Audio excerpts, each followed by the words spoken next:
Hello everyone and welcome to this video जहाँ पे हम डिस्कस करेंगे about the Union Budget 2026. Now to summarize the entire budget in as few words as is possible and to let you know some statistics that were important, this is basically the video for you. अब आगे जाके of course there will be a detailed discussion of the budget for our enrolled students in the GDPI program. So if you have not checked out the GDPI online program, do check it out using the link in the description box below.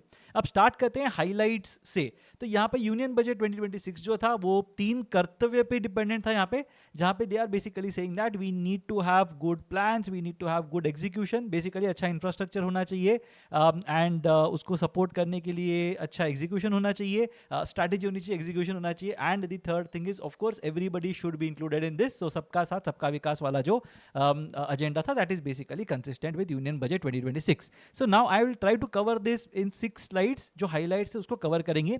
सबसे पहली चीज if you are looking at it, fiscal deficit. अब fiscal deficit क्या होता है? If you are not watched my economics terms video, do have a look at it. उसके अंदर I explain it very detail में कि फिस्कल डेफिसिट क्या होता है, बजटरी डेफिसिट क्या होता है, what exactly revenue, surpluses, GDP, सारी चीजें उसमें डिस्कस की हैं. Please have a look at that video. In case you are not able to find it, I will put it in the description box and in the pin comment as well.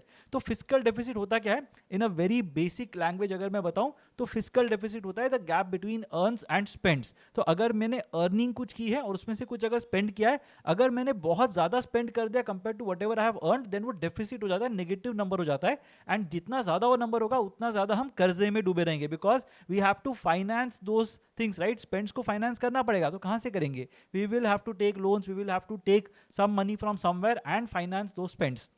और जितना ज़्यादा हम बोरो करेंगे उतना ज़्यादा हमारे लिए problems है, because then we are not able to spend on things that require attention. हम वही चीज़ों के पीछे भागते रहेंगे अब जहाँ पे मतलब स्पेंड या तो कम करना है या तो हमारे पुराने स्पेंड्स को हमको जस्टिफाई करना है या उनको पे बैक करना है.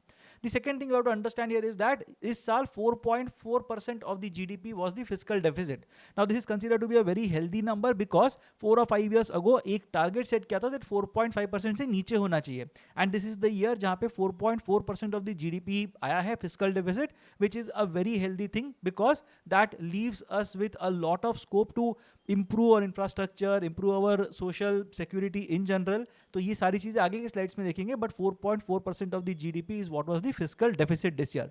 अब आगे जाके अगर देखेंगे तो आउटलुक यहाँ पे ऑफ कोर्स 4.5% के आसपास था, उससे नीचे रखना था. 4.4% is a good number. Next year का projection is 4.3%, so it is going to get even better. And of course it might seem as if 4.4 से 4.3 हो रहा है, बहुत ही छोटा नंबर हम देख रहे हैं, but then in terms of the numbers that we are dealing with, purely in terms of GDP, we aspire to be a $5 trillion economy, right? तो ये अगर एस्पिरेशन है तो उसका 4.4 एंड 4.3% के बीच में जो 0.1% का गैप होता है ना, that is also significantly large. वो भी काफ़ी ज़्यादा चीज़ें फंड कर सकता है, and that is why fiscal deficit को कंट्रोल करना is very very important. In terms of capital expenditure, अब कैपिटल एक्सपेंडिचर होता क्या है? कैपिटल एक्सपेंडिचर इज जो कैपिटल होगा उसके ऊपर जो स्पेंड करते हैं उसको एक्सपेंडिचर बोलते हैं. इसका मतलब क्या है? We are basically trying to do long term spending. अब लॉन्ग टर्म स्पेंडिंग क्या होता है? We are spending money in terms of building roads, in terms of building let's say dams, in terms of building bridges, in terms of building stations, right? तो better infrastructure हम करेंगे तो of course the people who are using that will find it easy to maybe reach their jobs, lead a good life, become more productive in general. तो इसके लिए capital expenditure काफ़ी ज़्यादा important हो जाता है. तो this is where long term spending happens. अब यहाँ पे इंफ्रास्ट्रक्चर की बात करेंगे तो of course that is one thing that we are spending on, be it in terms of housing, be it in terms of welfare, be it in terms of energy production, या whichever scenario you can think of. अब यहाँ पे 9% से expenditure है जो बढ़ गया है, and it has been 12.2 lakh crore this year. तो इस साल का जो बजट है, बजटेड जो है, that is 12.2 lakh crore, which is an improvement by 9% over the previous year. अब ये बहुत बड़ा नंबर है honestly, and that basically is going to go into a lot of different initiatives which include something like the railways. तो अब railways की बात अगर करेंगे तो यहाँ पे 3 लाख करोड़ के आसपास का बजट यहाँ पे एलोकेट किया है, and that is a 10% increase from what was allocated earlier. In terms of where it is going to be used, तो हाई स्पीड रेल लिंक्स की बात कर रहे हैं यहाँ पे, एंड वहाँ पे मुंबई, पुणे, हैदराबाद एंड चेन्नई, ये सारे जो कॉरिडोर्स हैं, 7 basically are the corridors that they are talking about. And यहाँ पे 1 or 2 things that might interest you are the ones from Delhi, Varanasi and Siliguri. तो ये काफ़ी इंपॉर्टेंट है यहाँ पे, because what happens because of this is of course सारी चीज़ें इंप्लीमेंटेशन पे डिपेंड करती हैं, budgets and plans are of course really grand and good, but of course the implementation has to happen. But the idea is that अगर सोचना शुरू करोगे तो implementation होगा at some point in time. तो यहाँ पे अगर implementation की बात करेंगे तो we are basically looking at connecting all these hubs that are there so that बहुत सारी चीज़ें होती है, इंफ्रास्ट्रक्चर पे बहुत ज़्यादा स्ट्रेन नहीं आता. सो लेट्स से पहले जब 4 मेट्रोस हुआ करते थे या 5 या 6 मेट्रोस हुआ करते थे, उस टाइम पे it used to be a big problem because these metros used to bear the brunt of a lot of people used to come from outside. But जैसे जैसे हम टियर 2 सिटीज को ग्रो करना शुरू कर देंगे या फिर और एडिशनल सिटीज हम बनाएंगे, तो then the entire population gets distributed more evenly, which means that एक सिटी पे या कुछ बंच ऑफ सिटीज पे बहुत ज़्यादा स्ट्रेन नहीं आएगा. तो यहाँ पे this is one step that will help us get to that goal. तो यहाँ पे हाई स्पीड रेल लिंक्स थी. If you belong to a state or a city जहाँ पे ये high speed rail links proposed हैं, do read up on where it is proposed and what exactly is going to be the impact of this particular bit. अब आगे अगर देखेंगे तो investment potential यहाँ पे 16 लाख करोड़ का, सो 3 लाख करोड़ की इन्वेस्टमेंट है एंड 16 लाख करोड़ का यहाँ पे अपने को आउटपुट मिल सकता है. यहाँ पे Dankuni Surat freight corridor. So freight is basically something जहाँ पे you are carrying non human stuff, right. So अगर मूवमेंट ऑफ प्रोडक्ट्स गुड्स अगर मुझे करने हैं रेल से, तो काफ़ी सारी जगहों पे ना रेल का this thing is much better, much safer compare to transporting it via road. तो यहाँ पे फ्रेट कॉरिडोर्स जो होते हैं वो भी काफ़ी ज़्यादा इंपॉर्टेंट होते हैं purely in terms of industrial and manufacturing sectors के अंदर जो भी कंपनीज हैं या PSU से जो काम करती हैं.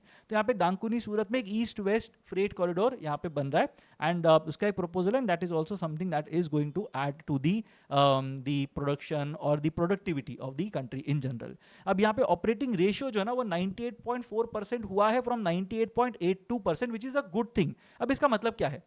You have to understand that operating ratio basically tells you that let's say for example you want to earn 100 rupees.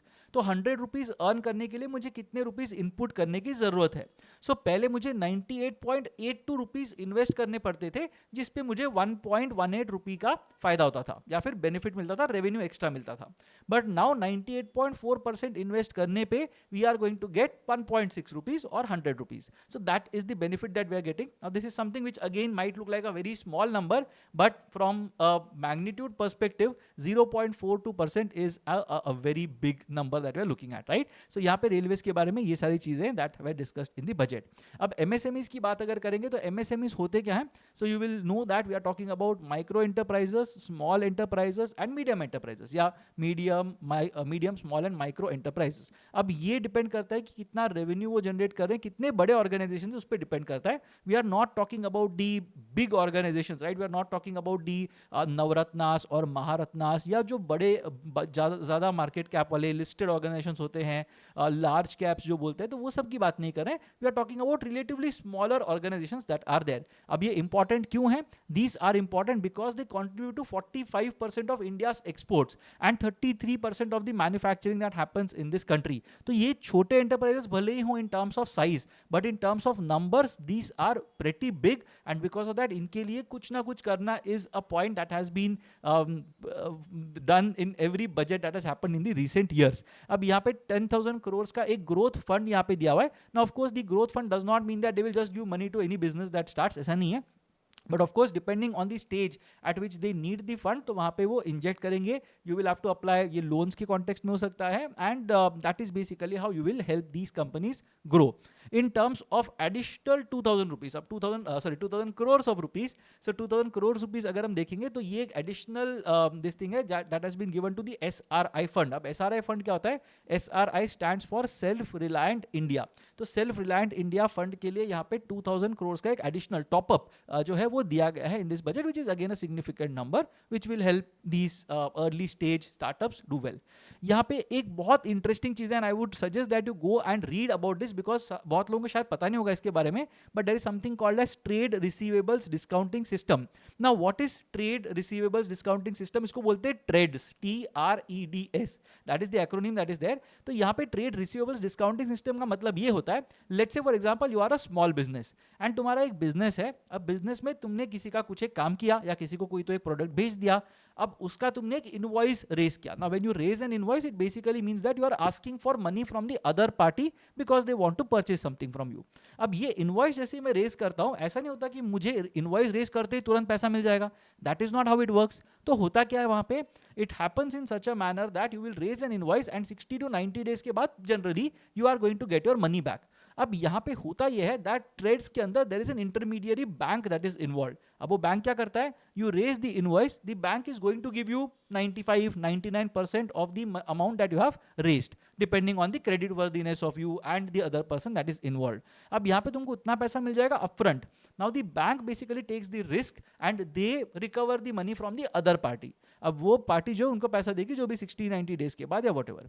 तो यहाँ पे डिस्काउंटिंग सिस्टम का मतलब ये होता है, instead of getting 100% you are getting slightly less money but assured money है और अपफ्रंट मिल रहा है. So that is basically what a lot of businesses prefer, and उनका जो ऑपरेशनल जो कॉस्ट होते हैं ना वो उनके काफी अच्छे से हैंडल हो जाते हैं, because they don't really have to wait for such a long amount of time और they don't want to pump money from their pocket into the system to sustain. तो वहां पे trades is a very interesting thing that has happened. पढ़ लेना इसके बारे में. In terms of taxation, one thing that has dominated the headlines is STT increase. तो ये STT क्या होता है? STT is basically Securities Transaction Tax. एक जमाने में there used to be no short term capital gains, long term capital gains, ऐसा कुछ सिस्टम नहीं हुआ करता था in terms of trading. But यहाँ पे होता है that whenever you trade, of course there is some security that has to be given to you. अब ये एक चीज है जहाँ पे मतलब the government is saying that we will charge you money to make sure that everything is running fine. अब यहाँ पे Securities Transaction Tax के अंदर होता यह है that whatever amount you are trading, whatever is the value of the instrument that you are trading, उसका एक परसेंटेज जो होता है वो गवर्नमेंट के पास चला आता है, which you will see when you are trading something. तो यहाँ पे जो STT था वो लाया गया था because this was one place जहाँ पे the government did not have any intervention per se. But LTCG आने के बाद, STCG आने के बाद STT फिर भी कंटिन्यू करता रहा and STT has seen an increase. Now, why is it increasing? It is increasing primarily, the reason is that people wants to, or the government wants people to not trade in futures and options in general, because it is an instrument जहाँ पे historically SEBI has said that 93% of the traders lose money because it is kind of something that not a lot of people understand. वो instrument बहुत सारे लोगों को पता नहीं होता, because of it it is kind of a gamble that happens, right? तो यहाँ पे STT को increase करके they are trying to dissuade people from trading. अब 0.05 बना दिया from 0.02, is that going to dissuade people from trading is a question mark that a lot of people have asked. Similarly options के अंदर 0.15 हो गया है trading के time पे. Now these are numbers that look very small, but considering that India is the biggest, if I'm not wrong, India is the largest market in terms of derivatives trading, futures options के अंदर अगर देखते हैं तो India में retail participation बहुत ज़्यादा है. And again, if you want to dig deeper and look at things that have happened like Jane Street for example, which basically is a front, एक नाम है, एक एग्जाम्पल है जिसको यूज करते हैं लोग to show how retail investors lose money और रिटेल ट्रेडर्स लूज मनी. तो वहां पे ये सब चीजें अगर देखोगे तो काफी बड़ा नंबर बन जाता है ये. Now will it dissuade people from trading? That is a question mark.